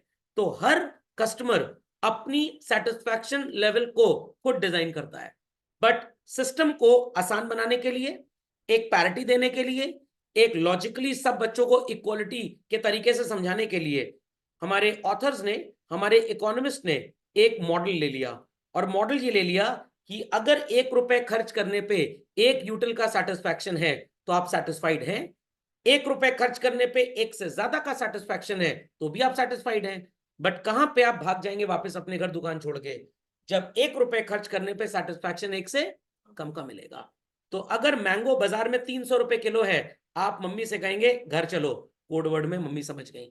बट अगर वही मैंगो 80 रुपए का हो जाता है तो आप 3 किलो खरीद के ले आते हैं, क्योंकि आपको लगता है कि 300 रुपए खर्च करने पे वो मैंगो 300 का सेटिस्फैक्शन नहीं देगा, बट 80 रुपए खर्च करने पे सेटिस्फैक्शन 80 या उससे ज्यादा का जरूर देगा। तो कोई भी चीज अगर आप बाजार से खरीदते हैं तो आपके दिमाग में सिर्फ एक थॉट प्रोसेस होता है, the money I am spending on this will give me equal और मोर सेटिस्फैक्शन। और अगर आप दुकान से वापस लौट आते हैं विंडो शॉपिंग करके और नहीं खरीदते सामान को, तो एक ही लॉजिक दिमाग में चल रहा है कि मैं जितने पैसे खर्च करूंगा सेटिस्फैक्शन कम मिलेगा। अभी घर वाले कहते मूवी दिखाने ले चलो, टिकट था 390 रुपए का, मैंने कहा रुक जाओ 112 का होगा तो दिखाऊंगा। तो मेरे को क्या लग रहा है कि 390 रुपए में सेटिस्फैक्शन 390 का नहीं होगा, बट 112 रुपए खर्च करने पे 112 या उससे ज्यादा का सेटिस्फैक्शन होगा। तो स्केचर का जूता 2000 का है, आप खरीद रहे हैं। एडिडास का जूता 5000 का है, आपका दोस्त खरीद रहा है। एक्शन का जूता 900 का है, मैं खरीद रहा हूं। क्या हम तीनों बेवकूफ हैं? नो। क्या मैं कंजूस हूं और आप बेकार हैं? नो। दोस्त को लग रहा है 5000 खर्च करने पे जूते से सेटिस्फैक्शन 5000 या उससे ज्यादा का मिलेगा तो ही बॉट। आपको लग रहा है 2000 खर्च करने पे सेटिस्फैक्शन 2000 या उससे ज्यादा का मिलेगा तो यू बॉट। मेरे को लग रहा है 900 खर्च करने पे सेटिस्फैक्शन 900 या उससे ज्यादा का मिलेगा तो आई हैव बॉट। सर आपने 5000 वाला क्यों नहीं खरीदा? सर हमने भी 5000 वाला क्यों नहीं खरीदा? क्योंकि हमको लगता है कि 5000 खर्च करने पे हमें 5000 का सेटिस्फैक्शन नहीं मिलेगा, इसीलिए बस हम नहीं खरीदते उसको। समझ गए? चलिए, तो ये एग्जाम्पल अभी आपको एक बार और पढ़ना पड़ेगा कंज्यूमर इक्विलिब्रियम चैप्टर में, क्योंकि यहाँ पे थोड़ा ज्यादा डिटेल पढ़ने तो वहां पे टाइम कम लगेगा हमें। तैयार है बच्चों सब लोग? बच्चों सब लोग तैयार हैं? चलिए, इसको कॉपी में लिखने की जरूरत नहीं है, आपको जो मैंने नोट्स दिए हैं उसमें मिल जाएगा आपको ये। शर्ट्स की यूनिट्स आपने लिखी है फर्स्ट कॉलम में। शर्ट कितने रुपए की है बच्चों? 600 रुपए की है। Is that understood well? Satisfaction एक शर्ट से कितने का मिलेगा? आपने खर्च किए सो कॉल्ड रुपए 600 और सेटिस्फैक्शन मिला 700 का। अमाउंट स्पेंड से ज्यादा सेटिस्फैक्शन, यस और नो चिल्ड्रन? यस। 1 रुपए खर्च करने में सेटिस्फैक्शन कितना है चिल्ड्रन? 1.16 का। तो 600 खर्च करने पे 700 का सेटिस्फैक्शन और 1 रुपए खर्च करने पे 1 रुपए 16 पैसे का satisfaction. You are getting more satisfaction than money paid, equal और लेस बच्चों? मोर। तो you should buy this shirt.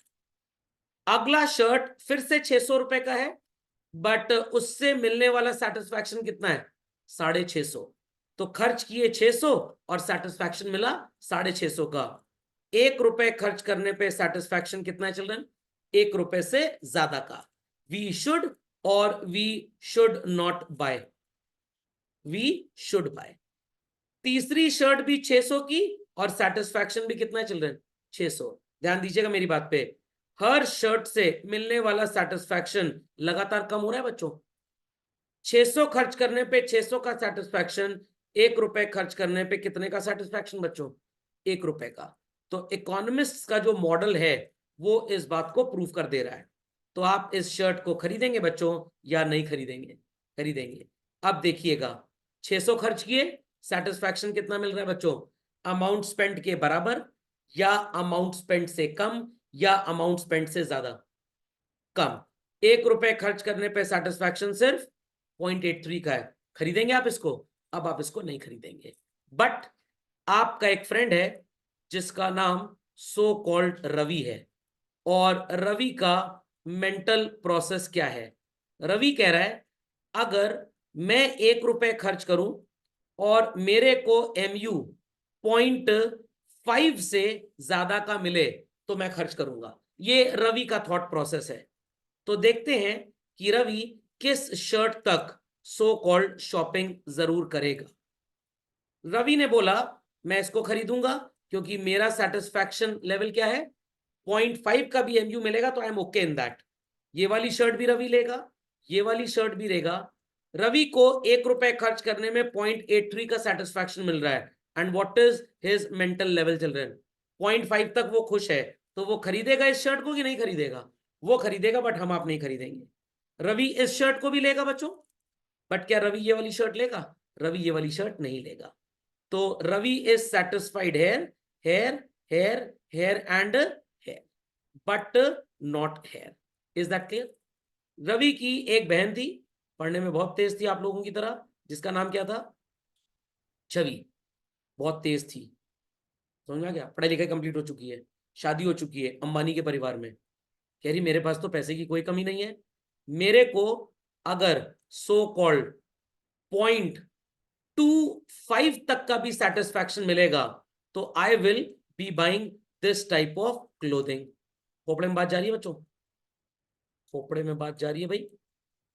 चलिए, तो रवि की जो सिस्टर थी बच्चों, वो ये वाली शर्ट, ये वाली शर्ट, ये वाली शर्ट, ये वाली शर्ट, ये वाली शर्ट, ये वाली शर्ट, ये वाली भी खरीदेगी। कौन सी वो नहीं खरीदेगी बच्चों? लास्ट वाली। क्यों नहीं खरीदेगी लास्ट वाली सर? क्योंकि लास्ट में सेटिस्फैक्शन कितना है? 0.8 and she was agreeing up till what point? 0.25। Is that clear? तो अब एग्जाम में धमाकेदार क्वेश्चन आपसे क्या पूछा जाएगा? Assuming price of a commodity is ₹1 and utility derived is 1 is the so-called point of equilibrium for a consumer. Which of the following combinations he won't exercise upon? Option A, option B, option C and option D. तो आपका सही answer क्या होगा? Option D आ गया। But अगर आपसे बोले a consumer is willing to have a satisfaction level of the lower value below 1 equal to 0.80, I repeat 0.80, तो आपका आंसर क्या होगा बच्चों? यहां तक उसका सेटिस्फैक्शन लेवल बन जाएगा। समझ में आ गई बात? तो हम जिस टॉपिक को पढ़ रहे थे कि प्राइस गिरने पे लोग ज्यादा क्यों खरीदते हैं, क्योंकि ज्यादा खरीदने से आपका सेटिस्फैक्शन लेवल क्या होगा बच्चों? कम होगा। प्राइस भी तो आप कम पे कर रहे हैं। मेरे एग्जाम्पल में तो खैर सेम था जो इसके पहले मैंने लिया था। ये बात समझ में आ गई बच्चों? ऋषभ जी कुछ पूछना चाहते थे? ऋषभ जी कोई क्वेरी थी? नो सर, मैं आंसर दे रहा था, आंसर डी। ये बात समझ में आ गई बच्चों? तो why so called consuming more and more things give us less satisfaction but then too we buy, because जो हमें प्राइस पे करना पड़ रहा है वो भी कम हो गया है। तो law of diminishing marginal utility बोलता है जैसे जैसे ज्यादा बर्गर खाएंगे every subsequent burger will give you lesser satisfaction. Then why the hell we are buying more burgers? क्योंकि दाम भी हमको उसके लिए कम ही पे करना पड़ रहा है। समझ गए बच्चों सेकंड पॉइंट? पक्का? कंफर्म? चलिए अब आते हैं अपने तीसरे पॉइंट पे, दैट इज इनकम इफेक्ट। ध्यान देने वाली बात है बच्चों। Again let us quote this price and quantity. Commodity 100 rupees की थी, 20 यूनिट्स खरीदे हैं। कमोडिटी सो कॉल्ड अब हो गई 80 रुपीज की और 45 यूनिट्स बिक रही हैं। सर ऐसा क्यों हो रहा है सर? मैं आपको समझा रहा हूं इसका केमिकल रिएक्शन ऐसा क्यों हो रहा है। There were consumers like mister X, mister Y and mister Z. जब कमोडिटी 100 रुपए की थी तो मिस्टर एक्स के घर में ये सामान 1 किलो आता था। कितना आता था? 1 kilo. Is that clear? But why की इनकम उतनी नहीं थी। एक्स की इनकम थी ₹10,000 पर मंथ और इन लोगों की जो इनकम थी that was only ₹8,000 per month. तो वाई और जेड के लिए ये बिल्कुल भी अफोर्डेबल नहीं था। अब जब कमोडिटी का प्राइस गिर गया और इन दोनों की प्रमोशन भी हो गई, इनकी इनकम बढ़ के 8,000 रुपए महीने से कितनी हो गई बच्चों? 12,000। कमोडिटी का प्राइस जब 80 रुपी हो गया, आई रिपीट चिल्ड्रन, कितना हो गया? कितना हो गया चिल्ड्रन? 80 रुपी। सुनाई पड़ा? मिस्टर एक्स 100 रुपए में जब 1 किलो खरीदते थे, तो ऑब्वियस सी बात है 80 रुपी के प्राइस में तो थोड़ा ज्यादा खरीद ही सकते हैं। 100 में अगर वो 1 किलो ले रहा है तो 80 में 1.25 किलो तो लेगा ही लेगा।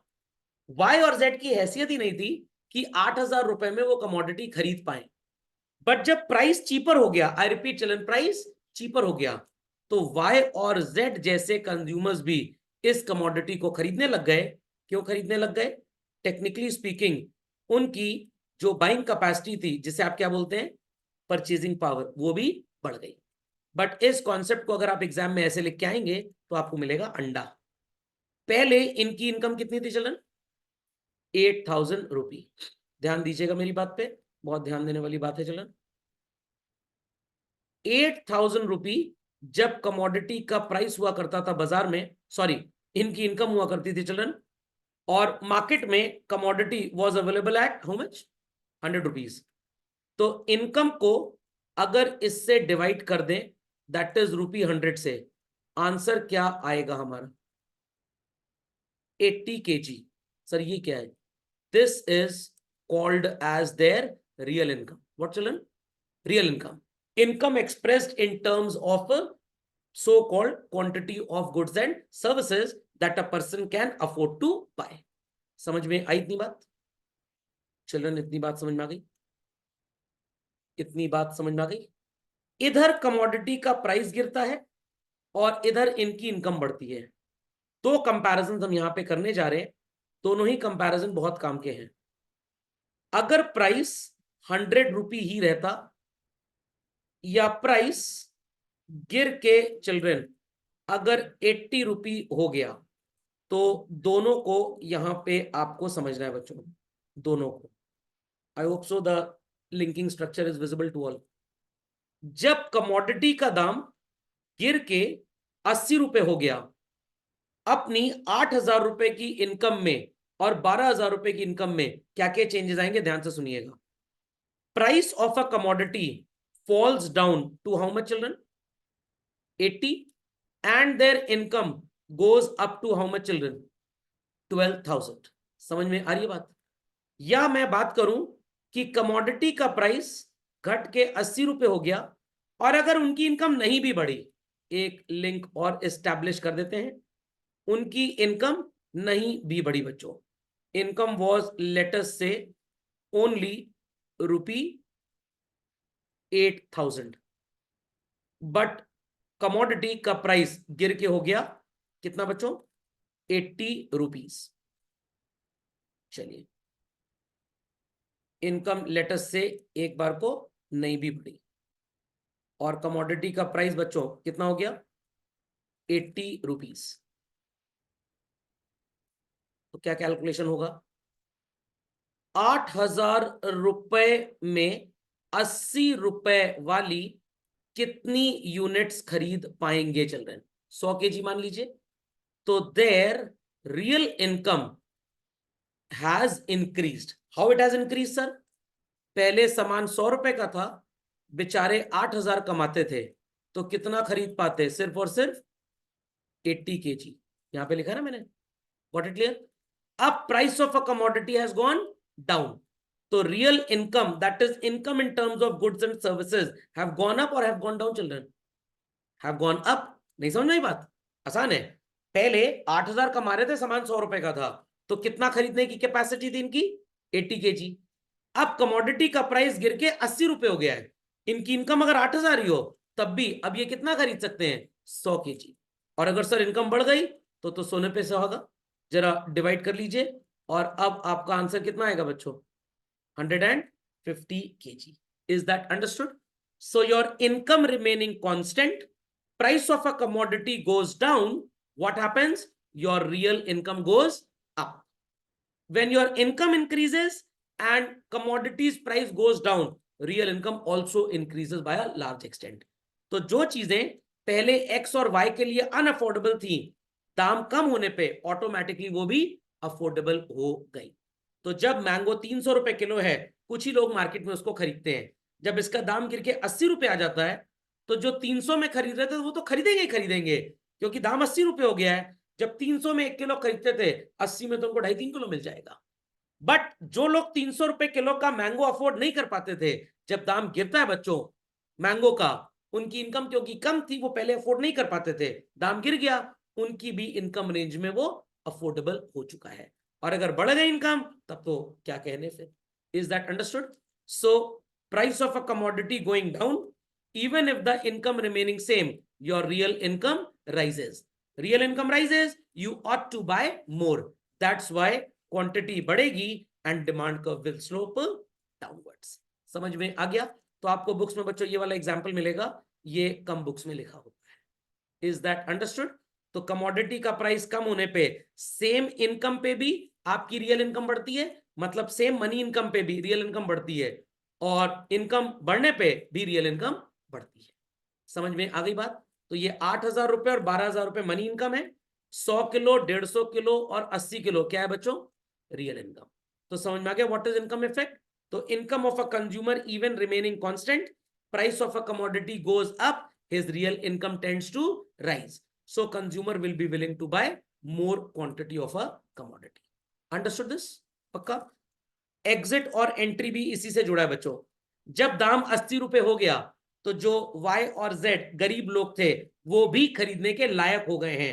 तो कंज्यूमर्स की मार्केट में क्या होगी? एंट्री होगी और डिमांड चीजों की बढ़ जाएगी। एग्जिट एक जगह से होगी तो कहीं ना कहीं तो एंट्री होगी, डिमांड बढ़ जाएगी। Is that clear? अगर आपको पता है मैंगो एज अ फ्रूट खा सकते हैं, मैंगो का पिकल बना सकते हैं, दूसरा मैंगो होता है, येला नहीं होता जिसका फ्रूट खाते हैं आप, मैंगो का वो बना सकते हैं, क्या बोलते हैं उसको? मुरब्बा। What it clear? Sauce basically भी बन सकती है, और आप मैंगो शेक में भी यूज कर सकते हैं, और खींच के मार भी सकते हैं, हथियार की तरह भी इस्तेमाल हो सकता है। Different uses of a commodity. किसी भी कमोडिटी के जब डिफरेंट यूजेस होते हैं ना बच्चों, थोड़ा सा भी प्राइस गिरता है, दनादन लोग खरीदते हैं। मिल्क 60 रुपए लीटर है, खोया 400 रुपए किलो है, सब लोग नहीं खरीद पा रहे हैं। बट जब इसका दाम गिरेगा, क्योंकि ये ऐसी चीजें हैं जिनके यूजेस मल्टीपल हैं, तो लोग इनको खरीदने लग जाएंगे। Got it clear? हींग होली में किसी के मुंह में लगाने काम तो आएगी नहीं, दाम बढ़े या गिरे वो कम ही क्वांटिटी में ली जाती है, तो उसका डिफरेंट यूज प्रैक्टिकली नहीं है।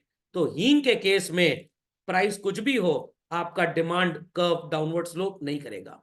मिल्क अगर सस्ता हुआ, जो गरीब लोग हैं, जो सिर्फ मुश्किल से अपने छोटे बच्चों को मिल्क पिलाने के लिए खरीदा करते थे, दाम गिरने पे वो भी आइसक्रीम लेंगे, बना लेंगे, उसकी रबड़ी बना लेंगे। समझ में आ गया?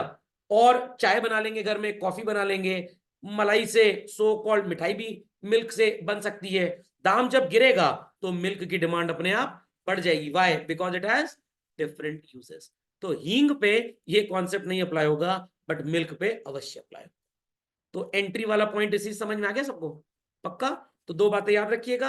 अगेन आपकी बुक में ये मिलेगा, ये नहीं मिलेगा बच्चों। Income remaining same, price of a commodity going down, what happens? Real income बढ़ जाती है। रियल इनकम बढ़ेगी तो जो पहले खरीद रहे थे तो वो और खरीदेंगे, और हमारे जैसे लोग अब खरीदेंगे। दोनों केसेस में demand curve will slope downwards. तो समझ में आ गया क्यों प्राइस गिरने पे लोग ज्यादा खरीदते हैं? चलिए इसको लिख लीजिए बच्चों। चलिए, तो बच्चों सब्स्टिट्यूशन इफेक्ट और इनकम इफेक्ट तो समझ गए। कोक का प्राइस 100 रुपए था, पेप्सी गिर गई, लोगों को कोक महंगी लगने लग गई, तो क्या खरीदने लग गए? पेप्सी। और ध्यान दीजिएगा, कोक का प्राइस 100 था, पेप्सी का 100 से 80 हो गया। जो लोग 100 रुपए पे पेप्सी और कोक दोनों ही नहीं खरीद पाते थे, वो 80 रुपए में शायद पेप्सी खरीदने के लायक हो जाए। तो एक ही एग्जाम्पल में दोनों काम आ गया आपका? नहीं समझे? समझ में आया बच्चों? फिर से सुनिए, कोक 100 की थी, 100 की है, पेप्सी 100 की थी, 80 की हो गई, तो कोक वाले लोग पेप्सी खरीदने लग जाएंगे। Substitution effect. जो 100 में कोल्ड ड्रिंक ही नहीं खरीद पाते थे, 80 रुपए में उनकी भी औकात बन गई, हैसियत बन गई, तो वो पेप्सी खरीद सकते हैं। This is income effect. तो जो कोक वाले पेप्सी खरीदने आए, सब्स्टिट्यूशन इफेक्ट, और जो कुछ भी नहीं खरीदते थे अब पेप्सी खरीद रहे हैं, इनकम इफेक्ट। तो एक एग्जाम्पल से आप दोनों समझा सकते हैं। और एग्जाम में ऐसी ड्राइंग करिएगा, लेफ्ट में कोक बना दिया, इधर पेप्सी प्राइस एक्सप्लेन कर दिया, लिंक कर दीजिए एरो, कोक से एक एरो मार्क करिए इस तरह से बच्चों, ऐसे कि कोक वाले कस्टमर पेप्सी खरीदने आ गए। It is what? सब्स्टिट्यूशन। कुछ ऐसे कार्टून नेटवर्क बना दीजिए, ये पेप्सी खरीदेंगे, प्लस कर दीजिए यहाँ पे, इधर पेप्सी लिखा था ना आपने, कार्टून नेटवर्क बनाइए और यहाँ लिख के प्लस कर दीजिए, तो आप बोलेंगे this reflects what, income effect. समझ गए? तो 100 रुपए में पेप्सी महंगी थी, 80 में पेप्सी उनकी इनकम में अफोर्डेबल हो गई, तो ये इनकम इफेक्ट है। कोक और पेप्सी से मिलने वाला सेटिस्फैक्शन सेम है। जो लोग पहले कोक खरीदा करते थे, पेप्सी सस्ती हो गई, वो पेप्सी खरीदने लग गए। कोक की क्लाइंटल पेप्सी की क्लाइंटल में कन्वर्ट हो जाती है। It is substitution effect. So 120 रुपए आपकी इनकम है, कोक 12 रुपए की है, कितनी यूनिट्स कोक की खरीद पाएंगे बच्चों? 120 रुपए आपकी इनकम है, कोक 12 रुपए की है, कितनी खरीद पाएंगे? 10।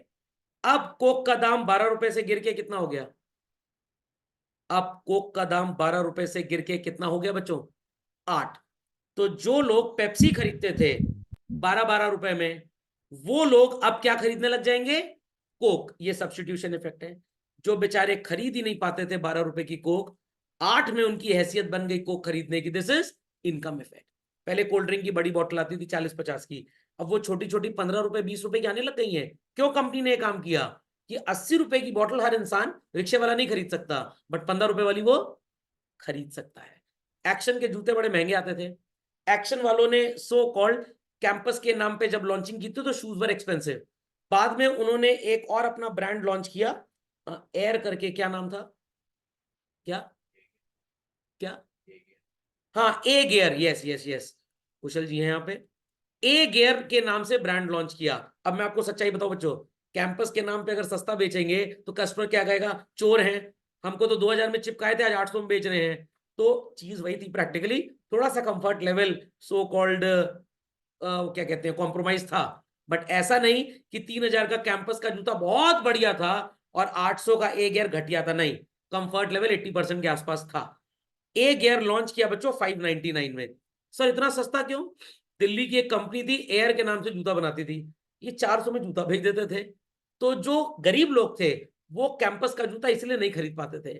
तो कैंपस वालों ने सोचा कि कैसे इस कंपनी को कॉम्पीट करें, तो कैंपस का ब्रांड 2000, 3000, 4000, ए गियर के नाम से 599 पे आ गए। तो एयर कंपनी का जूता कम बिकने लग गया, जो इनका कॉम्पिटिटर था नोएडा बेस्ड, और ए गियर की सेल ज्यादा हो गई। धीरे धीरे ए गियर में भी इन्होंने 999 और अब कैंपस को भी 999 तक ले आए हैं बेसिकली। समझ में आ गई बात?